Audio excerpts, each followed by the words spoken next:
Welcome back to the Momentum Sports Podcast. I am your host, Kyle Israel. Thank you for tuning back into this week's episode.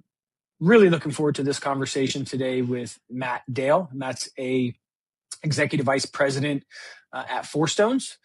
Four Stones are partners of ours in Momentum Sports, and I'll allow Matt to give you some more perspective on them, the work that they do, and ultimately how we decided to partner and join forces and efforts as it relates to a collective focus on the investment in sports teams. And as you know, that intersection of stadium and mixed use real estate development. Matt Dale, thank you for joining me. Really, really excited to have you, especially with your unique lens on the world that we focus on at the intersection of sports and real estate. Thank you for joining. Also love having you as a partner with Four Stones at Momentum Sports. So a special podcast for us to have an expert and a partner. And so I've really been looking forward to this. But before we get into Four Stones, your experience at Impact, why don't you give the audience just kind of a general background on yourself, where you're from, maybe where you went to school. Are you a sports enthusiast kind of generally? And then give us a little context on Four Stones as a family office, as a developer, the connectivity to Chick-fil-A. I think that would help give the audience a perspective of who we're talking here to today. Yeah, absolutely. Thanks for having me. Really excited to be here and also share your sentiment. Love being a partner with Momentus on some of these deals we're pursuing. A little bit of my background, I'm originally an Oklahoma City native, grew up there through high school and made my way to Nashville to go to Vanderbilt with an undergrad in mechanical engineering. I don't know what I was thinking with that because I always intended to go into construction like everyone else in my family. And made my way down to Atlanta and have more or less been here ever since, with exception of some relocations for business. I started my career at a construction company, a large general contractor, actually building data centers, built 4 or 5 for them, and then kind of wrapped up my career with them with a Department of Defense job in DC. And decided to make a little bit of a pivot over to PricewaterhouseCoopers. I think that was somewhere around '08 or '09. Really enjoyed the developer slash property and property manager and project management side of the business. Was with Pricewaterhouse for 4 or 5 years. In that role, we were doing a lot of large infrastructure projects, including some nuclear plants, some public infrastructure rollout. And then a previous contact in the industry reached out to me in 2013, and he said, "Hey, I remember you from a few years ago, and I really need your help. We're really getting cranking on this new Mercedes-Benz Stadium, or it didn't even have the name yet, but the Falcon Stadium in downtown Atlanta, and I need a guy to be part of the project management team." And so I hopped over in 2013 and worked on the stadium there for, it was the better part of 6 or 7 years. Had a few other folks join us at the company over that time. Obviously needed more than me doing that work. We grew to 6 or 7 people until in 2018, the other guys and I acquired the company from its sole owner and kind of restarted it as just the 3 of us. And we really originally hoped that we had such a catalyst coming off of Mercedes-Benz Stadium that we were going to be the go-to stadium project managers of the future. And we learned quickly that's not exactly how that works. They're not popping up every day. So we grew the team in the market sectors we were serving kind of across the board. We continued to work for Arthur Blank in many regards. But over the course of, my total 13 years at the company, but really as a partner and owner in the 6 or 7, we grew the company from about 3 of us, or exactly 3 of us, to a little over 65 people just as of the end of last year.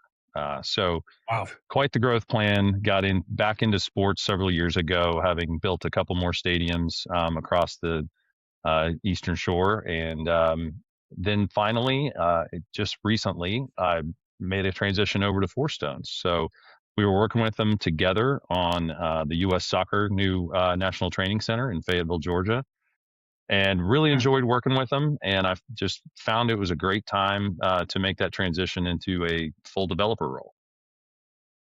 Really, really cool storyline and thread there. Kudos to you for taking, the initiative to step out on your own, acquire a company, build. Going from 3 to 65 people is no easy feat. It rolls off the tongue nicely, but the actual blocking and tackling that goes into building a team like that, especially in this vertical, is not easy. So I commend you for that. What led to, and there's plenty of things that we're going to get into impact related. Obviously, your involvement in Mercedes-Benz, incredible project to be a part of, obviously. Really one of the more unique, if not one of the most unique venues, maybe in sports globally, for various reasons. You would know way better than I do the details behind that. But what was it, or what came across? What was the opportunity as it related to, I want to join Four Stones, or I'm making a move to Four Stones. Not too important in the details around that, but how did that transition happen? And then can you give some context, on what Four Stones ultimately is, your partners there, and what you guys are waking up and thinking about every day here in 2026? Yeah, absolutely. So let me give you a background on Four Stones first. So we are Sure. wholly owned by Andrew Cathy. He's the current Chick-fil-A CEO. He's third generation owner of Chick-fil-A, and he has a passion for commercial development investment. So with some of his long-term acquaintances in mind, they started the company in 2020, and with a goal of being the GP and master developer on multiple types of mixed use and commercial development. So what I really liked about Four Stones, not only culturally did we really align as we were working together on U.S. soccer, but I love the fact that there were so many asset classes that Four Stones was pursuing, and that they had a passion for sports. And what talking to some of my now development team and the folks here, was that we had a really strong accounting and finance team, those that could put together models for new projects and developments. We had great individuals that could identify land and master plan. And it felt like what was call it a gap or an opportunity, was somebody with a lot of construction expertise. Uh, from being a project manager, we really led the charge from right at the due diligence of a project through its construction completion, and that's soliciting the design team, the contractor, managing all the budget, the schedule, et cetera. And that felt like an opportunity for the team to grow over here. So we talked and started to make the transition. The reason for that transition, as you just said, acquiring, building, rebranding a company is not a small feat. It takes away nights, weekends, family sacrifices to keep it healthy and reputable. Um, as I mentioned, we grew it to over 65 people across 2 offices and even a couple other remote satellite locations. But I found myself focused so much on internal and people management and business management, I lost the time and ability to do what I got in the business for, which was utilizing my engineering and project management skill set to be hands-on on our projects. So I felt like I needed a reset. And I'll tell you, I still enjoy collaborating with and catching up with my old partners. We share project opportunities, industry trends constantly. But now that I'm over here, it's just been refreshing to join an established but growing team at Four Stones. My time is typically spent pursuing our own opportunities rather than others. With our development team here, we're evaluating if they're the right fit for us, and if so, how to set up a project for success. So I love adding that value from a construction expertise perspective, especially in sports. The team here is so incredibly talented. We serve several market sectors, but soccer was really a launching point to our sports development. Incredible story. And kudos to you for recognizing often people just stay in that cycle, right? And they just grit it out and they don't make a change.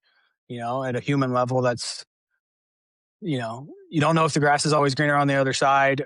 Maybe it's not, maybe it is, who knows, but having the conviction to make the jump. Obviously, I know your partners and the team at Four Stones. I can definitely understand why, you moved over with them and the type of people that they are, maybe most importantly. And that's not an indictment to your former partners. I don't know your former partners at all, but I know that Well, Four Stones has great people. yeah, I highly recommend taking that leap if you feel like you need it. And everybody's been in a better place with it. I appreciate the opportunity to have a little time to work on my golf game. You asked about what I was passionate about, and so I got to polish that up a little bit in my transition, and before I got jumped right in over here.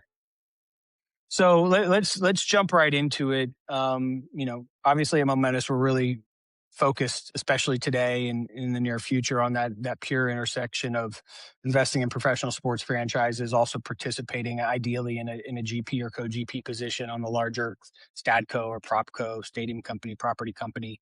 For our audience that doesn't know what that means, emerging space, exploding space. We, as Momentous, kind of identified this unique middle market opportunity sector and really premium secondary markets. But in your time, the 12 years at Impact, the work that you all have done with soccer at Four Stones, and working on some of the biggest and best, most unique kind of projects, especially here domestically. Um, why is the model of sports entertainment, mixed use development something that is emerging rapidly right now? What have you learned along the way or seen that supports kind of that trend? Because you've seen huge projects, non-team anchored projects, etc. But curious, um, you know, what have you seen that says, hey, this is a model that should be leaned more into? Yeah, I mean, I'll start by kind of explaining some of the lessons we learned at Impact and some of the key takeaways when we would get approached with a mixed use and sports infrastructure project.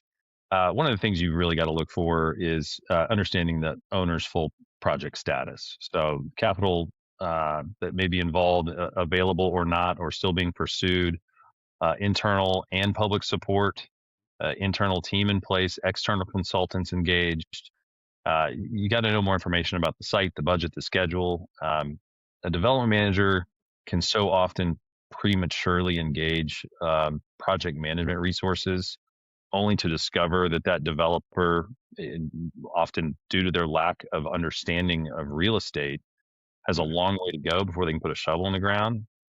There's a lot of big visions with plenty of capital to back it out there, but many, I'd say, if not most, include a lot of red tape that needs to be surmounted. So um, I kind of learned from Impact, and especially through Mercedes-Benz Stadium, soliciting and engaging really only the best project team in the industry is the only way you're going to reach success. On that project in particular, it was really eye-opening. We had a lot of turnover to get the right talent in the right seats to get us to the finish line, and it's something that I still carry with me to date. I got to ask, like, the scale. So I was, for some context here, 2017 Peach Bowl, UCF's playing Auburn, in our undefeated season. We win the game. I'm on the field. I'm looking. I'm experiencing the F&B and hospitality, element of this. I'm just taking in how large and just dynamic this structure is. And I guess it's assumed that there's so much that goes into that. But is there a way to like properly articulate the effort that it takes to pull off a project like that? Because it's even just hard to grasp visually, but budgeting, planning, design, like I honestly, it seems remarkable, candidly. Like what goes into that? I'll say it still goes back to having the right team early on. The old ways of going about a design, bid, build project will not work in something as complex as a sports anchored mixed use. Having a pre-construction partner on board, having a very qualified design team on board. I mean, it was an army of people to make sure we were getting real data back as we were in preliminary design. And you can look this up. I won't get in trouble for saying this, but Mercedes-Benz Stadium started as a $1 billion target deal. And then we heard halfway through design, oh my gosh, it just reached 1.2. Who gets to tell Arthur? And then the next iteration, it reached 1.4. Who gets to tell Arthur? And so, but before you knew it, he would admit his own vision was his worst enemy, his passion for it. But we wanted to get it right. What was really fascinating as we started on a project like that was, as you mentioned, as we started, this was the first of its kind in terms of sports facilities. And the analogy used by their team was, we are battling everyone's couch. We're battling the comfort, the prices, the view, the premium experience, essentially. And we've got to come at this in an entirely different way. So it was incredibly challenging, to answer your question. I mean, it was first of its kind in every way, in technology and premium experience. And in my career, especially, I had not been on something of that scale where, you're in the mayor's office on a monthly basis, and the governor wants to stop by for a site tour, and board commission, and you name it. But you've got to get all those players on your side. And fortunately, especially in these mixed use deals, it's so supported for these, rather than just be a stadium and a cow pasture. So supported publicly because it transforms whole districts of cities. Really significant impact that you can make in the lived experience of a population when you develop projects like this, right? And incredibly, you know, it, it is a responsibility, in fact, to execute that development in a way that is going to be additive to the community. This topic, SMDs, is kind of the term out there, but the sports anchored mixed use is, for example, we were interviewed, recently, Marley and I, our CEO, by Sports Business Journal about this particular topic. It's a trend that they're covering. They're leaning into it more from a coverage perspective. They don't lean into anything that they're not hearing significant interest from the market on. But, with that trend exploding, kind of our core focus, why was partnering with Momentous, and to be clear, this is not just an agreement partnership or a contractual partnership. This is capital. This is investment. This is being equally yoked to us. So real skin in the game. Why did it make sense for Four Stones to partner with Momentous at this stage? Yeah, as you said, the sports anchored mixed use developments are exploding thanks to success stories like the Battery, where in fact Four Stones is headquartered. Touching on my first point about vetting a team, it's proven that Momentous and Four Stones have very complementary skill sets. That includes evaluating opportunities, picking the right partners. Momentous has done an incredible job networking with teams and leagues across the country, gathering information, evaluating whether it's the right fit, and introducing us at the right time so that we can understand the real estate approach, which is our expertise. And but no two team investments or team opportunities, I guess I should say, are alike. We've got urban developments where a stadium needs surrounding mixed use, and suburban developments where an expansion franchise is slated, and everything in between. So we've got to do our due diligence, which I think our teams are working great together in doing so, on the long-term viability. And that's a key word in these, is the long-term viability of what that'll do to that particular community. I agree with that. I think that was a great framing, and we share that sentiment. True collaboration of skill sets and a real partnership. What are some of the things that are salient right now from trends that are happening in this SMD environment? Like, what crosses your mind? What's something that you're ruminating on or discussing internally as you guys continue to position yourselves to be out ahead of this? Yeah, I mean, we love to see that these cities across the country are hungry for these concepts. Public support for these large, like I said, district altering developments is a high hurdle to clear. In those dozen plus sports teams we've talked to thus far with you guys, their jurisdictions have all seemed very eager and supportive to see a responsible development, and responsible is another key word to us. Watch it transform long underutilized areas of their towns. We're seeing tax incentives, private equity interest, institutional interest, hospitality investors awaiting the news that this full sports anchored mixed use master plan is real, and they want the opportunity to be in on it. So we love to see that, and that's a good litmus test for us.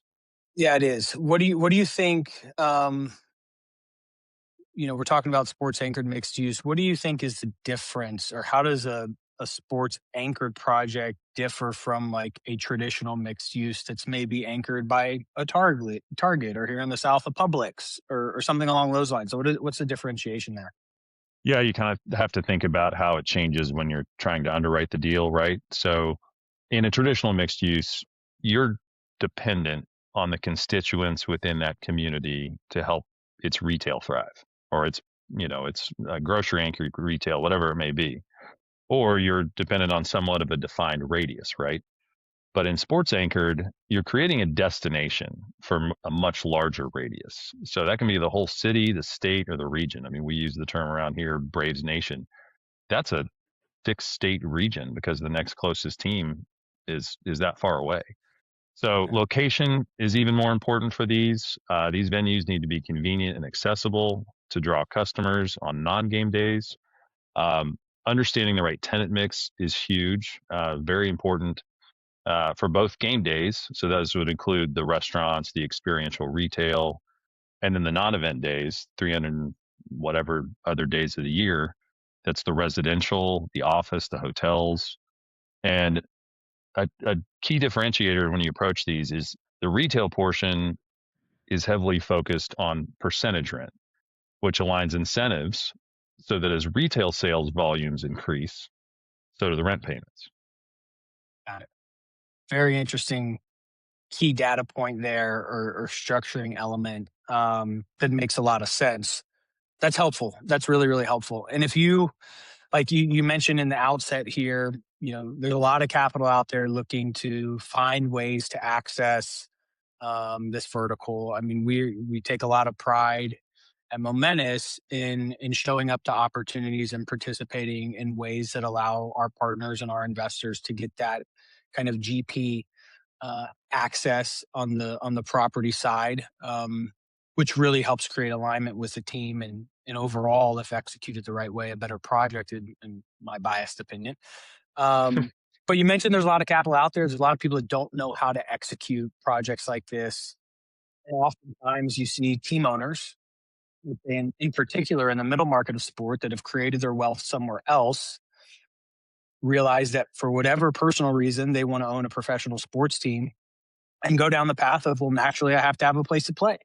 And I feel like people can get in a lot of trouble if they don't know what they're doing. So, what do you think, or what risks do investors kind of most often underestimate in specifically sports related development?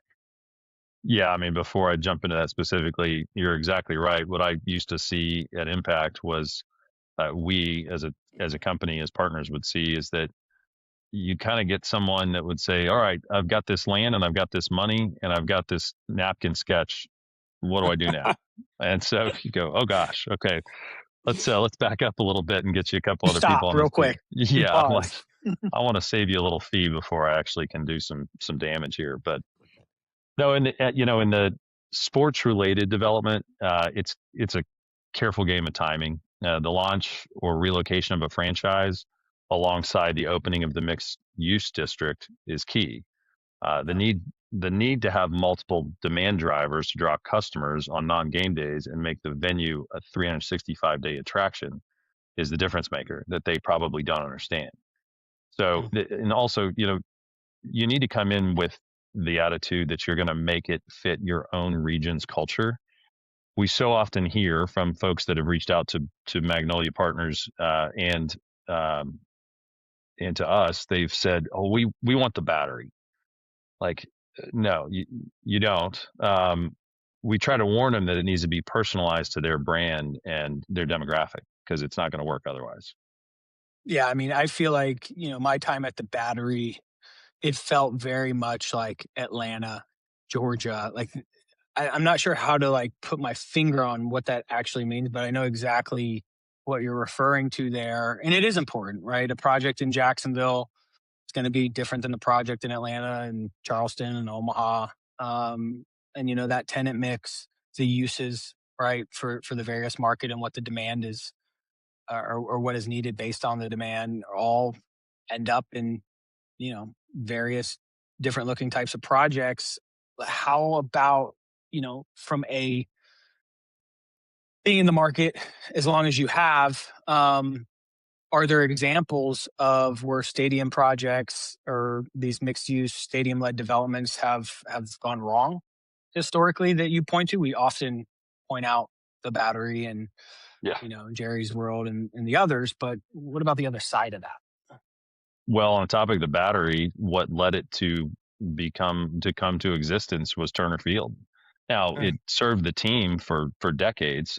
I recognize that, but there was an initial deal when it was built for the Olympics and then to transition into the Brave Stadium, where the city was committed to build a mixed use neighborhood around it and failed to do so. So they jumped ship and did a market study and a heat map study and realized the better place to be for their mm, fans and so that they could control more real estate. But on a broader spectrum, think about the general previous mindset of stadium development. Alone in a parking lot with only game day feeding visitation, often surrounded by neighborhoods who suffer from game day traffic and they live in the shadows of the stadium otherwise. The Georgia Dome is a good example of that. It severed what was once a connection point of Atlanta's West Side neighborhoods to downtown, which ultimately isolated them and brought them down into poverty. And mm. it was a major design element we were responsible for correcting when designing Mercedes-Benz Stadium. Was there was to be no backside and to have no disadvantage to the neighborhood nearby. In fact, I mean, Arthur put in hundreds of millions into the neighborhood to ensure that they felt included, and we were required to put in tens of millions of dollars in infrastructure to make that reconnection to downtown for those folks. So, I mean, those are just a couple. You can see now in other cities, while they're successful stadiums, they do have good fan bases. That may be the result of a successful team. You've got these stadiums that are out in the cow pasture, and I'll leave them alone, but we'll just say they're out in the heartland in the Midwest. They're 10 years, 15 years after the fact coming to realization we had a miss here. We've got an opportunity, and whether they relocate or they have the room to grow around it, they're just now getting to that realization and making it happen. You've I appreciate that perspective. I think those are great illustrations that our audience can digest. I can't help but notice that, a handful of times now you've missed it. You've mentioned Arthur Blank. Seems as though he was very involved. I can imagine when you're writing checks the size of what he was writing, you have a vision, you want to execute, you're going to be heavily involved. But that's not the case across the board, right? That's There's not always alignment between a team ownership group and what they're looking to accomplish, for their part of the business, and a real estate, group and what they're looking to accomplish and the turns they're looking to create on their side. And that can create friction. It can create challenges. So the question being really, how critical is team ownership alignment with the developer, those partners, to the overall success of the real estate project? Yeah, very critical. And what Magnolia Hill and Four Stones talk about constantly in our meetings is ensuring team co, opco, propco are all in alignment and we get it right out of the gate. Yeah. But very critical for that alignment from the team standpoint. Team ownership, they need to be focused on long-term sustainability of the development. Short-term plays, they tend to yield quick returns, but they're often not the business that fits these quote districts Mm. or destination town centers. So we find the appropriate surrounding tenants are those that create a culture that matches that culture of the town, aligned with the team. And that's again boutique and local restaurants. So not big box stores, not the type of retail that fits your traditional shopping malls. We know what's happening to those right now. It needs to feel bespoke to the community.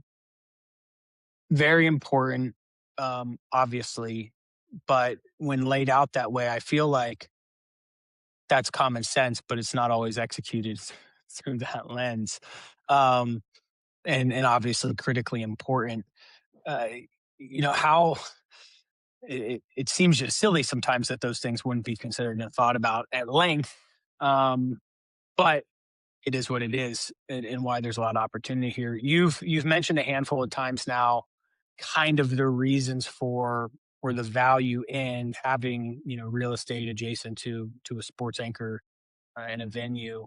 Um, Maybe we can double click on that. Like, why do you think there's this big shift? What are the unique elements or the value drivers that are created when you take a standalone stadium and turn it into a full destination type of district? What comes to the surface there that has made that shift towards that direction? Yeah, your comment a second ago, it is weird that we're 70 years into large stadiums and iconic stadiums, and we're just now here, right? In the Mm, last what feels like 10 or 12 years. yeah. But proof of concept, like I said, because of the phone calls you and I get for these opportunities, the proof is something just like the Battery. Previously, these stadiums they were opposed by surrounding neighborhoods because they only hurt property values. Teams Mm, found a combination of an accessible corner of the city with a low land basis, and you compare it to an airport. Really, I mean, patrons commute to them mm, 6-8 times a year to do whatever they needed to do at that facility, specific to the sport or specific to flying out of the city, and no other reason to go back. And the realization by these team owners and their opcos has been that the revenue needed to be repeatable 365 days a year. And why not? By controlling the real estate and its associated revenue surrounding the stadium, there's increase to the team's valuation and a draw to the stadium district uh, that that can be created even without the team's success. I mean, uh, I hate to say it. I mean, the Braves obviously didn't have a good season, but yeah. I can personally attest, being here in the Battery directly, yeah, they may be a little bit of a dip, but it's continued to thrive. Very, yeah, very interesting there. I think, they have continued to thrive at the Battery, the Braves. The revenue generated from the Battery alone, obviously is completely eye-opening compared to revenues prior, back when they were at Turner Field, to what the organization is doing today and what they have exposure to. Um, Ultimately, a lot of things have changed in the capital markets over the last 6 years. Obviously, a big reason for that was COVID. Maybe we'll just use that as a line in the sand. How do you think the capital stacks have changed since COVID related to these projects? Yeah, it's the big buzzword there is revenue diversification. Mm, So developers and investors are now layering in revenue, typically associated with retail, hospitality, offices, those leases, residential rents, and lowering the reliance on the game day revenues alone, putting all their eggs in mm, that basket. So you creating a mixed income and risk profile. The debt and equity now support these multi-asset classes within the same district and not mm. just the stadium component. So they're spreading their risk across several cash flow sources. Got it. Yeah, that's helpful. And makes quite a bit of sense. We've seen more institutional capital really starting to kind of circle here and figure out where's the right entry point. How do we get more involved?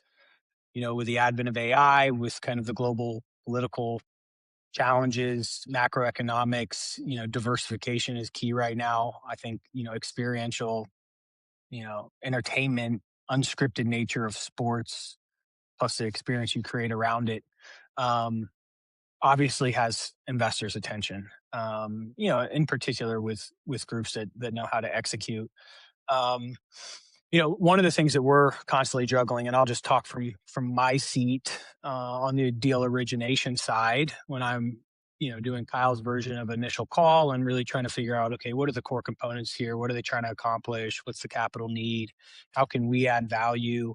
I often go to timing, right? Like, what is the timeline that you think you're about to accomplish this at, or get up out of the ground, or close phase one, compared to what's reality. And now that we've really been purely focused on this space, I'd say for the last 36 to 40 months, you have some test cases along the way to be like, did those guys do what they said they were going to do?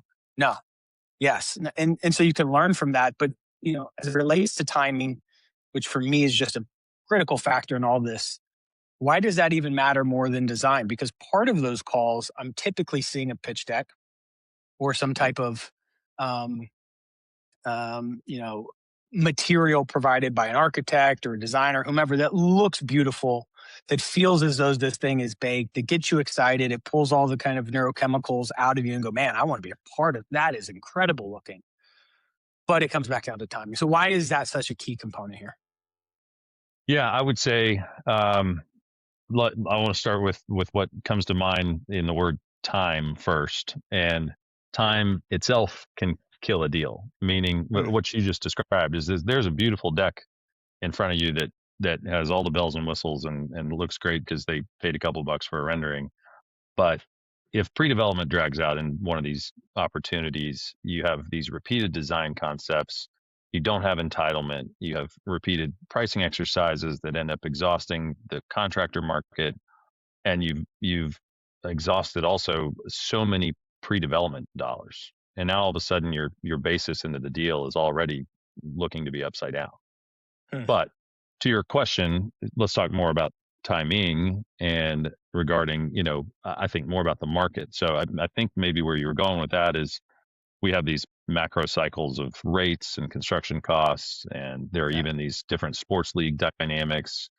And, I guess let's start with rates. So in these types of developments, the core assets or the stadiums are often financed with long dated fixed rate public debt. So tax exempt bonds, tax allocation districts or TADs or TIFs backed by bonds, which dampens the rate volatility.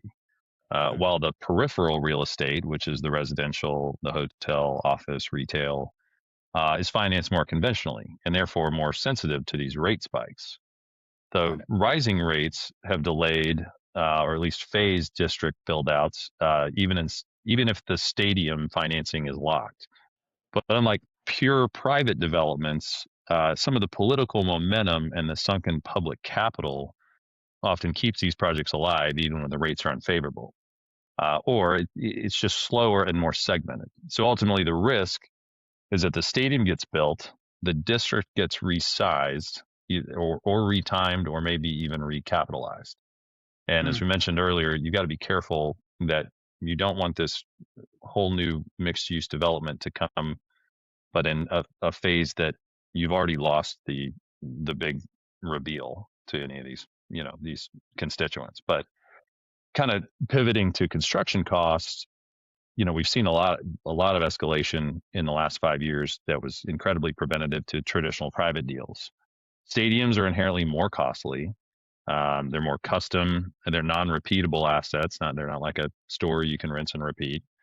Uh, Public contracts and voter-approved budgets limit flexibility when the costs spike. So overruns often land on the municipalities or require some kind of renegotiation. You've seen it across the big NFL stadiums for sure. The Vikings and others that, I mean, no fault of theirs. It just happens. I mentioned Mercedes-Benz. We had some surprises, but the private components tend to get rescoped. So office becomes residential, retail shrinks or shifts to some type of experiential uh, pop up of some kind. Parking gets reduced. So parking, to speak on TADs and TIFs for a second, and those kinds of bonds, there are these mm, opportunities where public dollars can be committed to utility infrastructure and parking decks that are shared for public use.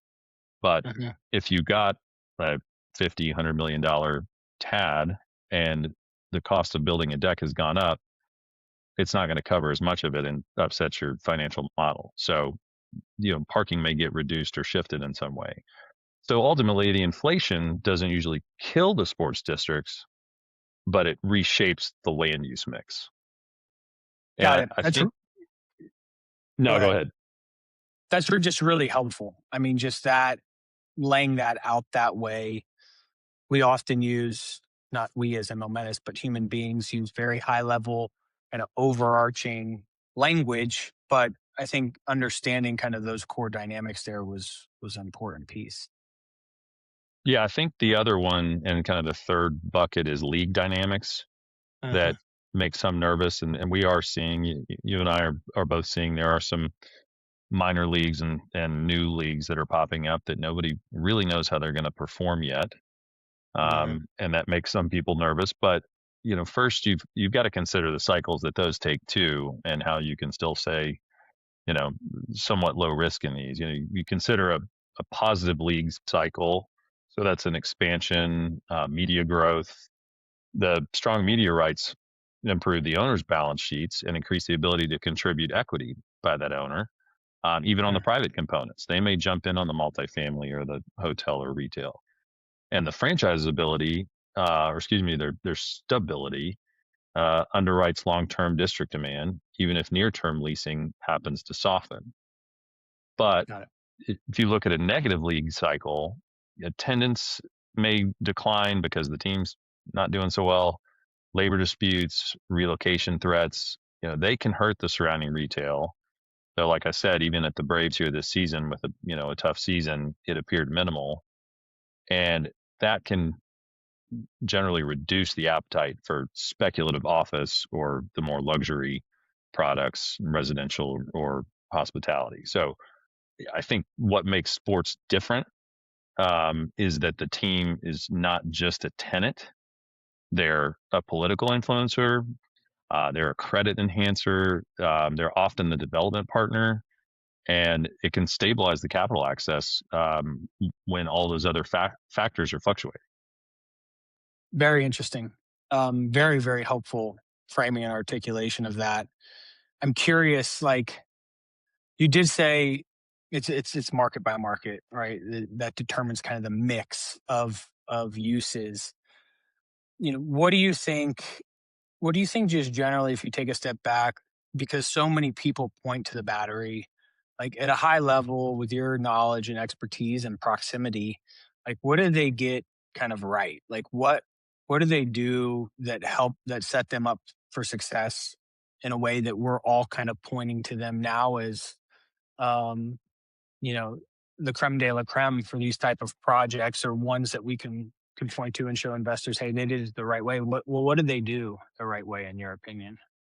Yeah, I think several things, and I'll just go ahead into what they might have missed a little bit as well. Sure. Fortunately, while we at Impact were not the managers of the battery at the time, as we've pursued or had other design teams pursue a project we were on, we got to see some of their old battery concepts and learn what they moved away from. One of the things they did right is when you walk down the main drag here, Battery Ave, it's an all pedestrian street with limited vehicular interaction, so free Mm. flow throughout. You're looking at the right field gate of the stadium. I mean, it looks like you're walking up to the grand entrance of the stadium. Whether it's a game day or not, they've got the lights on, and you feel like you're already in an energetic space. Sure. And as we were talking earlier, most if not all of the tenants in this retail space are one-off boutique restaurants that people, they're sought after. You've got a one-off incredible steak joint, one of the most famous pizza joints in the southeast. You've got really cool entertainment and sports, indoor sports, the Top Golf type areas, some bar concepts, and then the retail that is here still lends itself to game day and non-game day visitation and shopping. And so with that main drag, and I think lastly, a really important one is nearer the stadium, a big lawn area that you can activate for multi-purpose. They've got a stage built where they have movie nights, they have yoga days. I guess I'm not a yoga guy. Different types of concerts for it, pre-game pep rallies, and it just brings everybody to that central area. So what the pregame experience and the postgame experience, there's reason to stick around. Got Um, it. and they've got access from all four directions. They are right near two major interstates. They're in a fairly affluent neighborhood where their fan base is kind of the hottest of what they did as a market study of their own fan base.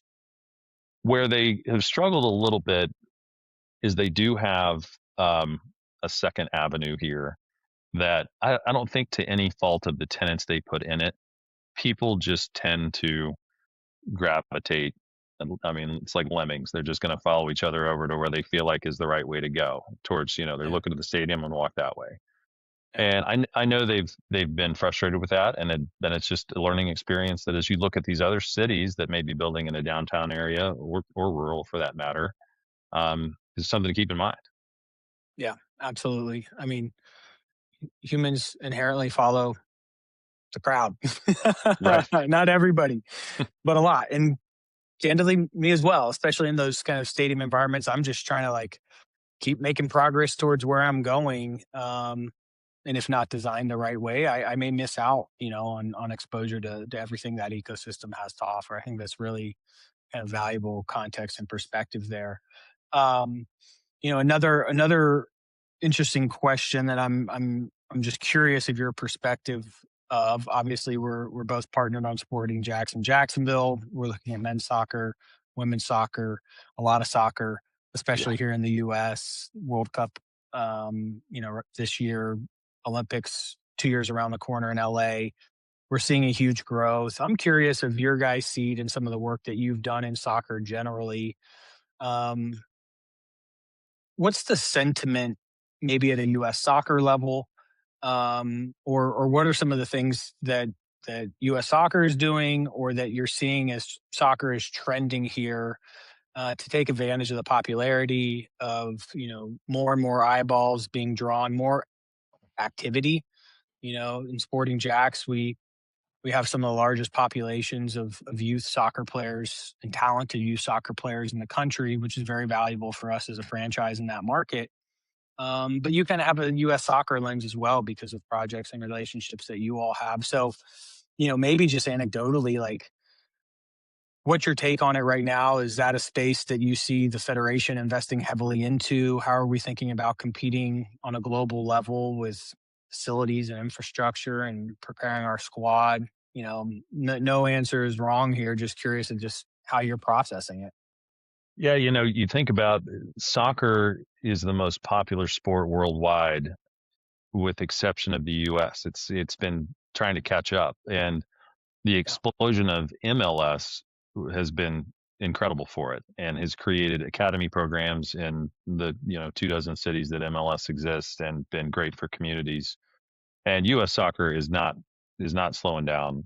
We have seen it. The development of their property in particular, I'll speak one side, has just been a catalyst to all kinds of developments around it that are sports centric, medical research and sports research, hospitality. We've got groups approaching us constantly that say, "What an incredible campus and job you've done here. I want to be next door." And of all use types, and U.S. soccer has a major appetite for that as well, and they're doing a great job. A lot of people don't realize they have 27 national teams, meaning not only the top U.S. men's and women's, but several down through U23 through U14, extended national teams, beach, futsal, you name it. But they're doing a great job in making that more apparent in communities, especially at a youth level, to grow the sport. And I think they are embracing the growth of leagues like USL. Mhm. So I think it will continue to be a catalyst. I think the US has just kind of been a little bit behind, to tell you the truth, Yeah.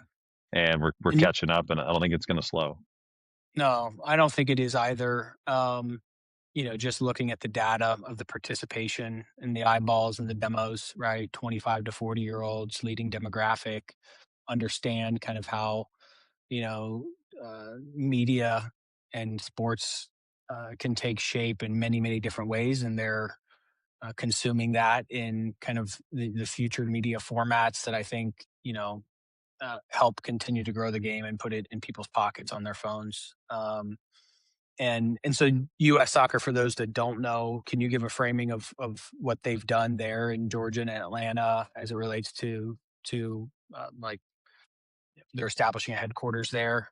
Are Four Stones part of that project? Yeah, we originally were owners of the land. They've taken possession of about 200 acres, a little north of that, Wow. We actively developed 150 of those acres as part of this project. So until now, U.S. Soccer Federation's never really had a home. A lot of people go, well, I thought they had an office in Chicago. That's what it was. It was an office.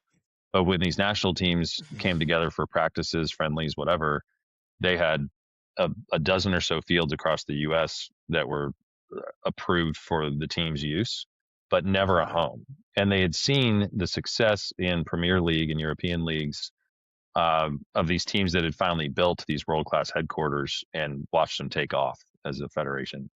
And so they took to that. The development includes it's about a 200,000 square foot national training center. Wow. It's inclusive of about 110,000 square foot indoor pitch. Inside the training center, it's high performance classrooms. I think we have 15 locker rooms. It will host Holy ultimately, smokes. This thing is yeah, massive. they will have, I think, 350 to 400 full time employees on site, not including the players, on a regular Wow. basis. And as for the rest of the campus, it's another 15, 16 fields between, a few artificial, almost all natural. They've got a beach court. I didn't know that existed until we were on the project. That's a cool thing. And it'll host academy, all of the, like I said, the U23s down to U14s, camps throughout the year. I think somewhere in the realm of 40 weeks a year with camps on site. And then, like I said, just opportunity to grow. We'll see what they want to do next, but they've only got about 90 days till we hand them the keys. I got goosebumps when you were laying that out, honestly, because you think about, the progress, although behind the progress that's been made in soccer here in the US, especially the women's side, right? I mean, the mid 90s, 1996, I think we had the Women's World Cup here and Brandy Chastain's famous goal sometime Yeah. around there. Um, and the women have continued to excel and are massive, extremely competitive on a global scale. One of the top, countries in the world, and the men have lagged.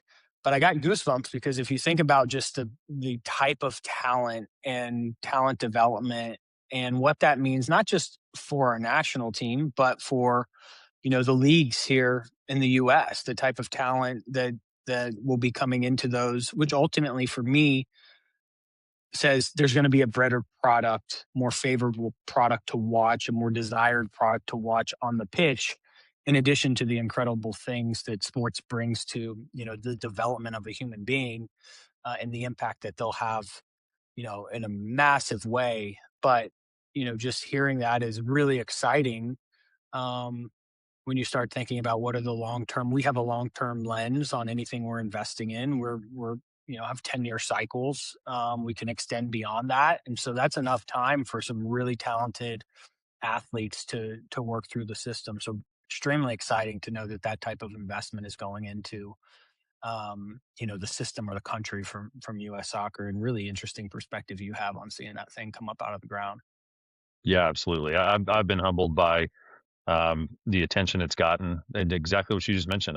I just didn't give it the credit or notoriety of what it was about to become and what the public is starting to realize it is. And so the more people ask me, certainly around town in conversation, I'm like, wow, I didn't know you knew about it. Like, well, how could I not? It's the biggest thing Atlanta's had in, since Mercedes-Benz. Okay. Incredible. So Atlanta, from SEC country to soccer hotbed of North America. Really, really exciting for the game. Can't wait to come and check that out in person. Let me get you out of here on this question. I appreciate the candor and the perspective and the time. But we've talked about soccer. We're thinking about, we're obviously partners in a USL club. It's fair to say that that's something that, we're thinking about heavily and continue to lean into. To your point, cycles at the league level are important in the timing of all this.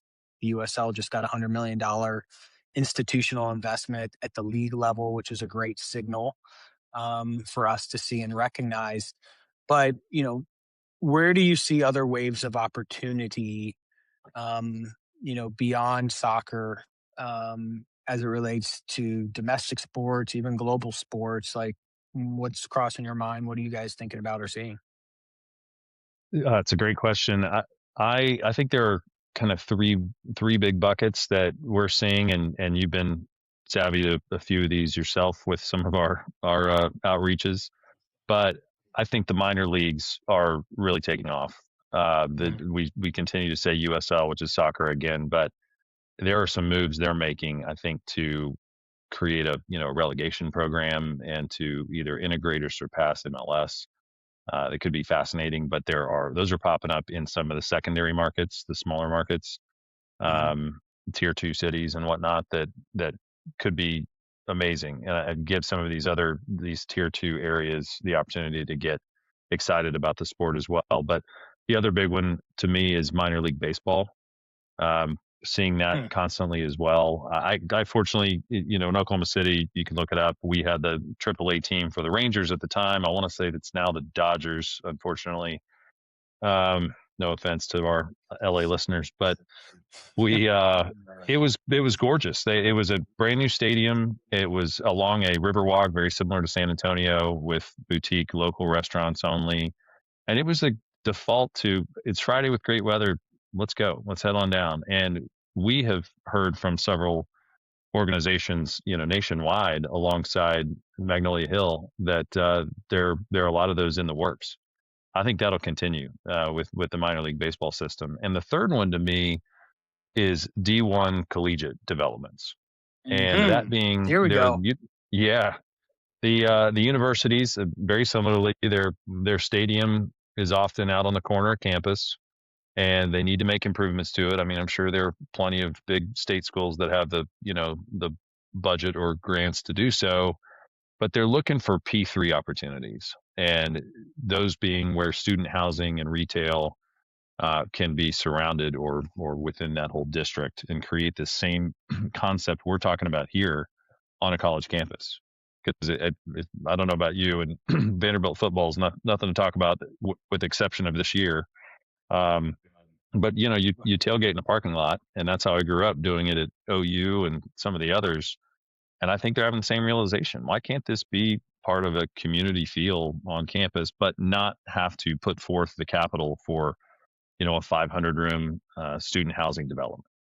So I think the last one actually that just popped to mind too, youth tournament campuses. That's we've gotten a few calls on those, soccer and baseball in particular.